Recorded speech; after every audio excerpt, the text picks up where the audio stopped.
investment bank in VA, and I was reporting to this lady. She seemed very nice to me, but along the line she would go back to my boss and to the superior and say things about me.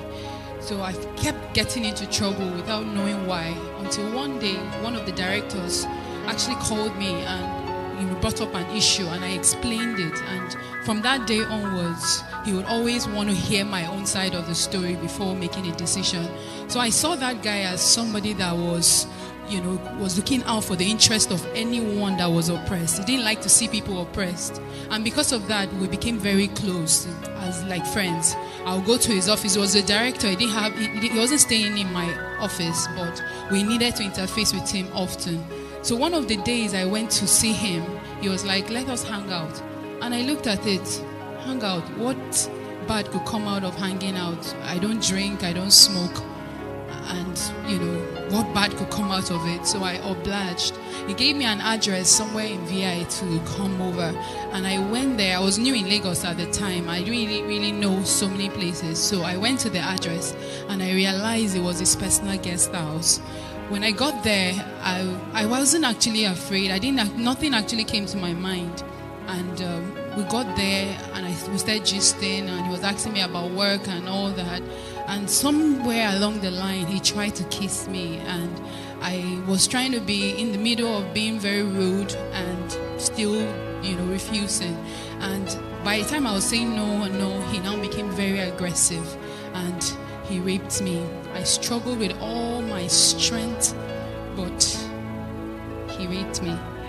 And going through that trauma, it was a very difficult moment for me, because just few years before that time, I was in a relationship from university, and we were engaged to be married. And because I had dwindled from my faith, I was born again when I got into the university. When I got into that relationship, I began to do the world standard of dating. One leg in the church and one leg, the standard of dating. So I had come to a point where I just kept feeling the grace of God leaving me. And I made a resolution that I wanted to stand and serve God with all my heart. And at that time, it was just, I had actually broken up that relationship because of my faith. And I came to Lagos year in and year out. I was not involved in any relationship. I had made up my mind to keep myself. So when this thing happened, it was really traumatic for me, because I had succeeded for a couple of years and I was having to deal with that. While I was going through that trauma, I couldn't tell anybody. I couldn't tell my colleague. The only person I told was that same boss of mine that used to, put me into trouble. I was really distraught. So I went to her. She saw me really sad and she spoke with me, and I told her, but I didn't tell her who it was. But it happened on the 22nd of December, and the few weeks after, on the 31st of that same month, I went for crossover service, and I was burdened. I had so much pain in my heart. I just needed to cry out, and I cried to God that in that service, and I repented. I asked God for forgiveness, because I kept blaming myself for obliging that visit. And as I kept crying and begging God for to cleanse me, to help me, to heal my heart, I came back from that service really feeling free, because I could get myself back again. Because throughout that period when this happened, it was like I was going crazy. A car would actually almost knock me off. The whole incident just kept playing back in my mind, and the trauma was unbearable. So I was going through that incident when I got back on the 1st of January, and I was in my room and I was feeling uncomfortable. So I was like, maybe what's happening? I said, maybe it's because I've not been involved in such an act for such a long time. That's why my body's responding this way, because I was feeling a lot of pain and discomfort. So I now walked down to the hospital, just few streets away from my place, and the doctor did some tests. I told him what happened, and he did some tests, and he said, well, if it is what he's saying, it seems like I'm pregnant, but it's actually too early for him to dictate, so I may have to come back some few days after and check or do a scan.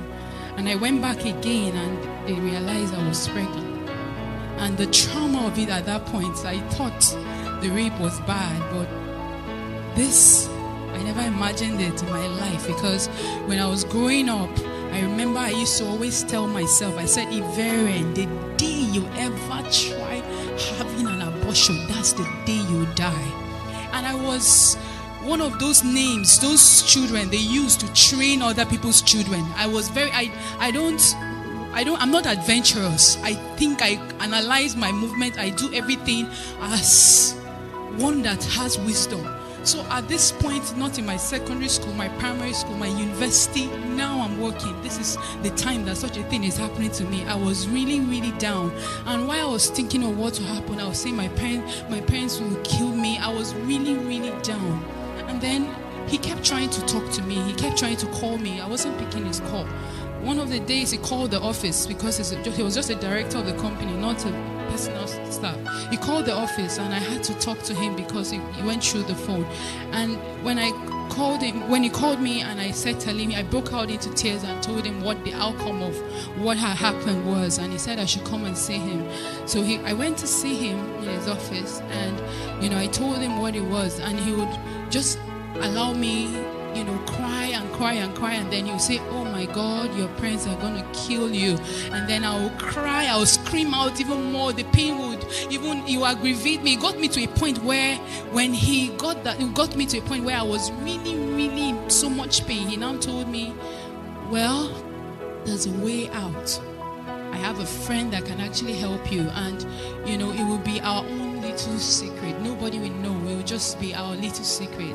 And I thought about it. Nobody will actually know. My parents won't know. People that have known me all the years will not feel that I was pretending all this while. They would, it was just an easy way out. So I thought about it. He gave me an address to where, his friend would do the procedure. And I went to the hospital. Why I went to that hospital was, I remember on my way going there, I remember that word I used to say. The day you ever try doing this, that's the day you will die. I remembered it and I asked God, I said, God, it's not my fault. It's not my fault. This thing happened to me. It was not my fault. Just forgive me. And I just said that, and, I went ahead. When I got there, the doctor, began the procedure, and at some point I was unconscious. I remember I just said, Lord, forgive me for what I'm about to do, and I became unconscious. And then the seconds that followed, I died. I saw myself lying down in the same hospital, and I was lying down there, and I was standing, and I could see two of me standing. I couldn't understand, how can I be the same person standing and also be the same person lying down? While I was trying to understand two of me, I've been in this earth for a very long time. I've never seen myself in two places, and I was trying to understand it. In the seconds that followed, I got caught up in the air. And I started rejoicing. I said, oh, thank God, because I know heaven is up there. But as I was rejoicing, as I was heading up, the next day I started heading down again. We said heading down, it was a pit. The walls of that pit, it was gross darkness all over. It had a wall stretched out from the face of the deep. You could not see the end of it up, neither could you see the end of it down. And it had cell-like units, compartments, and it had a covering. You could see the kind of holes that time might make in the ground. That was what was covering the walls of those that cell. And I was wondering, I was asking myself, what am I doing here? What's happening? What's happening? Everything was happening in flashes. I was asking myself, what's happening? What am I doing here? And before you know it, I found myself on the other side. And it was in that place I realized what was happening. The first thing I saw was a woman. That woman, she had been burning for 100 years, and she'll melt.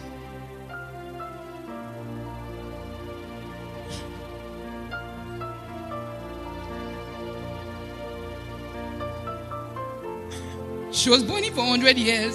If you look at the fire, that liquefied fire, that is like magna from a volcanic eruption, she will melt off. And she was crying with every strength in her and asking God for a second chance. And she will form back again. And she just kept crying and gnashing her teeth.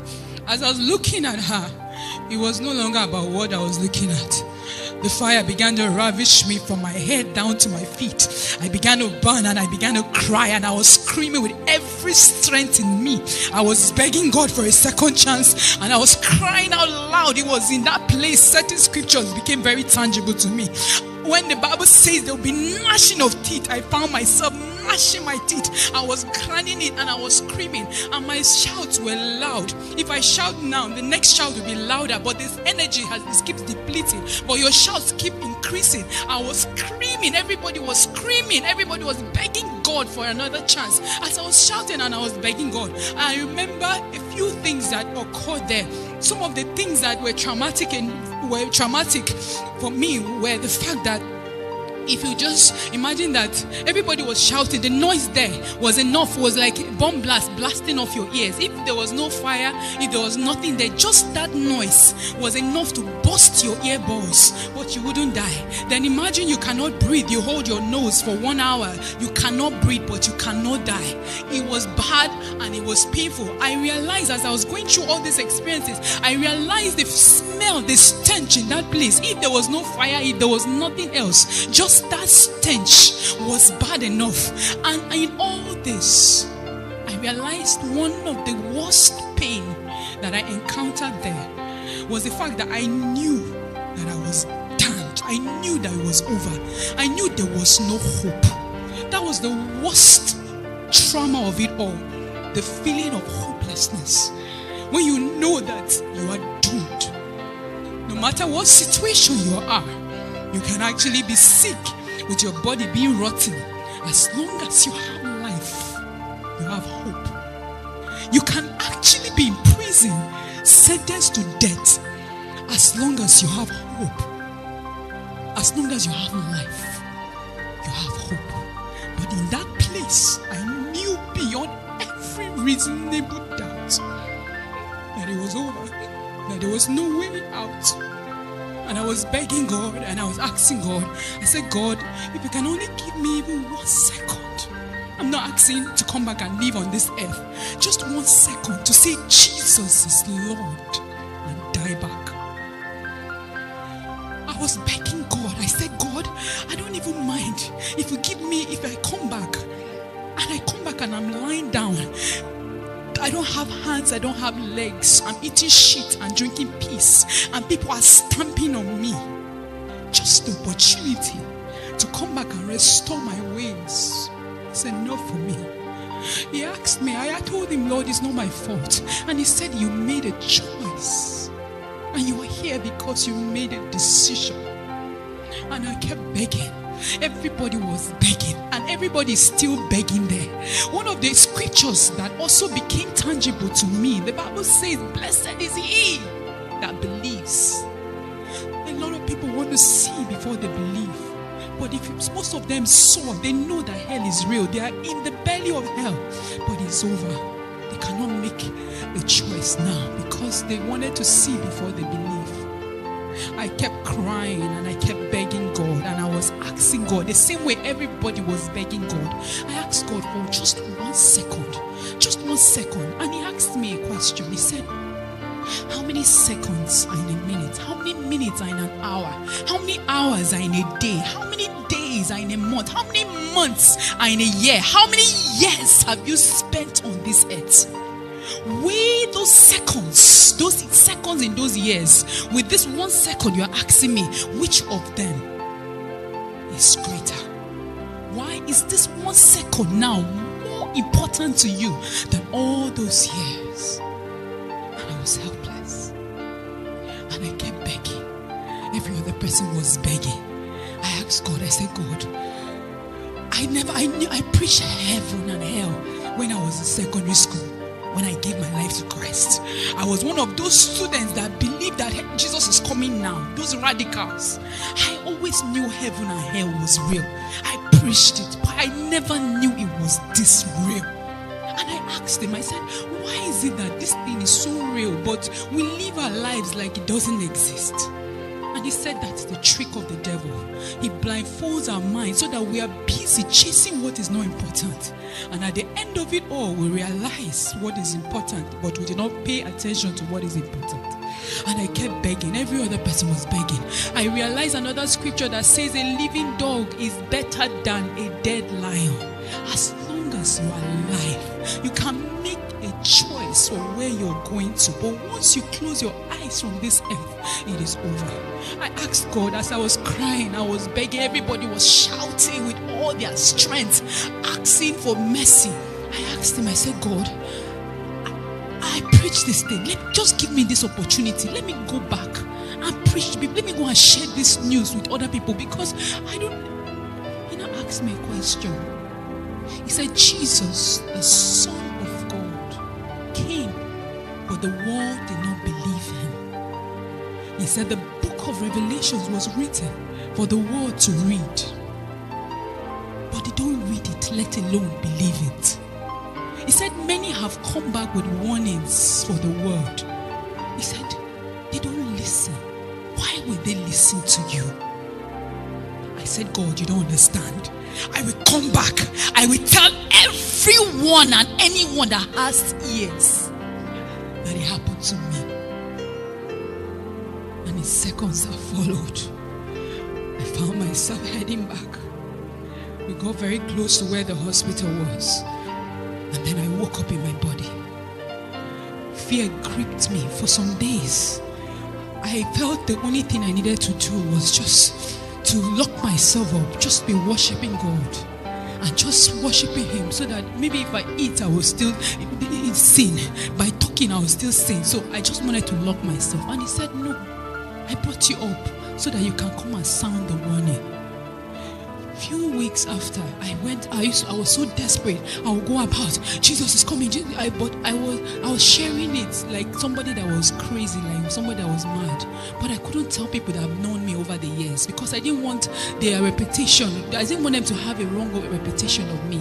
And then one day the Lord told me, he said, for the same reason you died in the first place is the same reason you will die again if you do not go and warn my people. He said, if you love your reputation more than me, you do not deserve me. If you love your life, you will lose it. If you lose it, you will gain it.